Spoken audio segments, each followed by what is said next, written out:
And most importantly, philosophy opens up possibility. There's a danger in philosophy, there's a danger in history that we just go into what we've said before and keep rehashing it.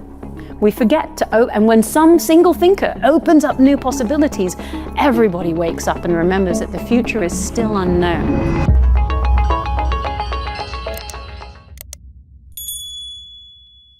Okay, so the first thing to say is that when we think about grand narratives, we're usually thinking about a certain shape to history, and it tends to be linear. But of course, there are cyclical approaches to history, which in a way are themselves grand narratives, but they're ones where there's just endless sorts of repetition. I think if we're talking about the grand narrative that most of us would probably be talking about here, though Jessica might want to bring in this alternative perspective into play of the cyclical view, one of the things that's very striking is that if you look at what Phil has described as the competing voices, right? Philosophy, science, politics, religion, all that kind of stuff. One of the ways to think about this, at least in the history of the West, is as branching points. In other words, if you go back to the Greeks, at least before the fall of Athens, that is to say before Thucydides, before Plato, right, there's a sense in which all these things were together. It was like, you might say, the same grand narrative, but then there's certain kind of traumatic events that take place over the course of Western history that start separating out different sorts of narratives. So we get, for example, you mentioned Thucydides, right, the separation of philosophy and politics, which before Plato was pretty much all mixed up together, right, with the sophists, if you're familiar with, right? And Socrates is battling those guys. Now you go into the 19th century, and you're thinking about the separation of science and religion. And why is that? Why is there a separation of science and religion that begins to start in the 19th century? Because Charles Darwin starts to define humanity in a way that doesn't make any reference to the divine origin, right? It's purely Homo sapiens, purely biological. And so that then creates two different sorts of streams that then get retrospectively, right? So in other words, you start to say the science and religion thing or the philosophy and politics thing have always been two strands, but this splitting only occurs at a certain point in history. And you could say the same thing about the distinction between the East and the West as alternative narratives, right? In a sense, the East-West narrative is a Western creation at various points at which non-Western cultures in a way challenge or threaten Western sensibilities in various ways. And we could think about this first originating with Islam, I would say, because Islam is in many respects a very close cousin to the dominant Christian narrative of Western culture.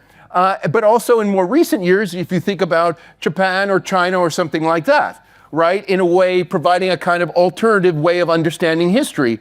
But that alternative way of understanding history, alternative grand narratives, only comes about when there's a challenge to the West. And so this is, I think, a point that we need to keep in mind here, because at the moment, of course, as Phil is saying, we live with a lot of these alternative narratives coexisting and competing with each other in various ways, but they in many ways should be thought about as branching off points in the history of the Western narrative. Steve, thank you. Admirably on time as well. That's always remarkable. I don't need to be a brutal chair. I just don't. Not yet. Not yet. No, that is my very adept way of reminding everybody that I could be. Barry. When you see your nearest and dearest at the end of the day and they say, "How was your day?" you don't tell them everything. You don't tell them, "I got up, I went to the bathroom, brushed my teeth." You say, "Well, it started fairly peacefully until I got this email, from a colleague, and then everything blew up." You tell a story. It's a selective look. Now, for that reason, you can also see that when we talk about history has built into it the idea of being selective. If we could retain, and maybe we can in the future, every piece of information of today at every place and time in the world right now, would we have anything that made any sense? No, we need to select. In a way, history is always backwards looking. It's like a train moving away from a landscape and starting to see the shape of it and starting to package it in certain ways. So narrative is selective, and that makes us think it's not going to capture everything, but it's going to help us make things intelligible. So what's a grand narrative? Well, a grand narrative is where that ambition becomes big enough to think we can take into account all of those other people providing their narratives. We can accommodate them by seeing them as part of our task. So for example, when we've got that invidious choice, between you can have Which is the grand narrative? Is it philosophy? Is it science? Is it history? Choose wisely.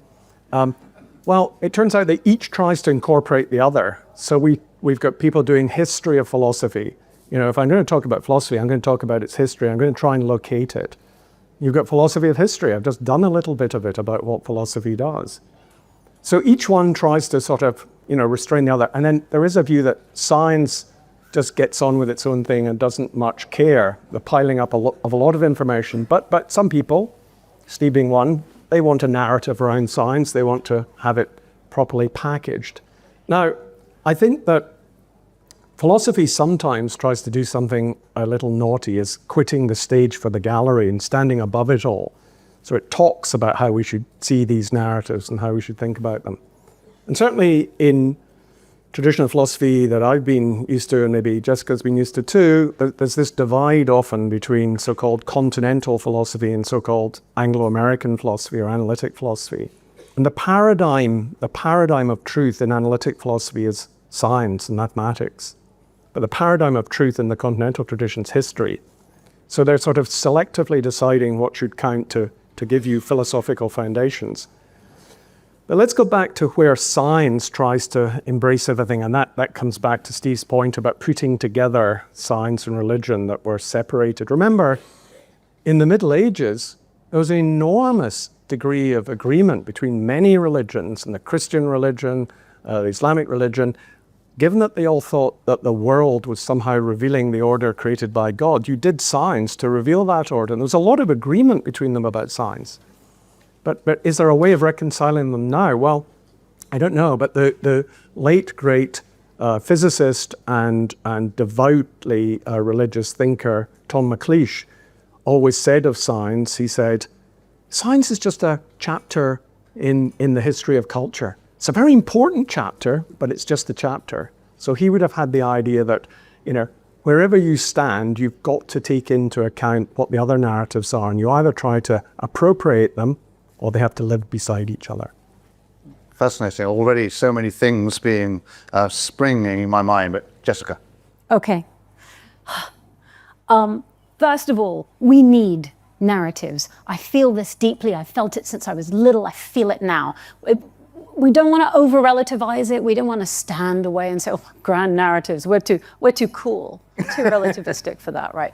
We want purposes for our lives. We live in a strange time, I think, when people are almost into the narrative of hopelessness, the narrative of futurelessness. There's apocalyptic stories. Hollywood's making movies about everything ending. There's a kind of a obsession with pessimistic darkness. And I think in a weird way, people find it almost relief to think that there's nothing to strive for. There's no point trying to fix the environment. Revolution will never work. Protests, why bother? There's a almost, if you notice what's happening in the culture, a kind of an addiction to narratives of no narrative will work. And it's a great rainy day of history when you're like, oh, well, why bother? I'll just go home and, I'll just eat a little sandwich and watch telly, right? And that's all that we can achieve in life anyway, so that's okay. And I want to push against that. I think we do want a narrative of the future. Look at contemporary politics. When someone who comes out and says, we're going to make the future wonderful, we can make it all great, gets votes. People are hungry for the bright, sunny, hopeful future message. And we should all be a little bit more forward in going ahead and trying to articulate that. What is the narrative? They're all important. History is great. Physics is great. There are many different ones that are going to speak to different concerns. Super. Is there an overarching grand narrative? I think in the end, I'm going to argue for two things. One, philosophy. Philosophy sounds very abstract, but good philosophy is what has inspired almost everything that we strive for and work for today, right? Good philosophy is amazing. It's important because A, it takes the individual narrative and connects it to the big picture of things. It makes sure that you're also connected to the larger historical narrative of what's been said before and could be said in the future. It keeps the score, which things worked and which things didn't work. Let's remember that. And most importantly, philosophy opens up possibility. There's a danger in philosophy, there's a danger in history that we just go into what we've said before and keep rehashing it. We forget to, and when some single thinker opens up new possibilities, everybody wakes up and remembers that the future is still unknown.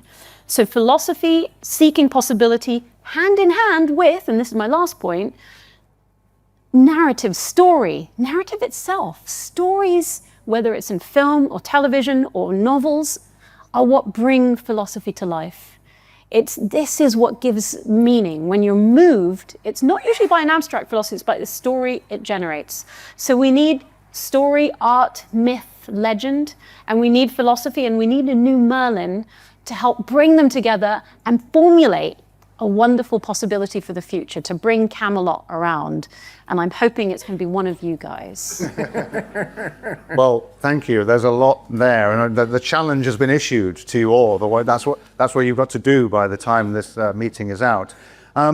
Let's dive into some of that. I all sorts of memories of my own philosophical journey were brought up as you were all speaking. But one thing that I was brought to mind by what you said, Steve, when you mentioned the sophists, and I was thinking, as someone who spends his life as a speechwriter and writing, of course the sophists are the sort of the original inspiration for what we do. And I'm always fielding one of the accusations against the sophists, which is that they make the weaker argument the stronger.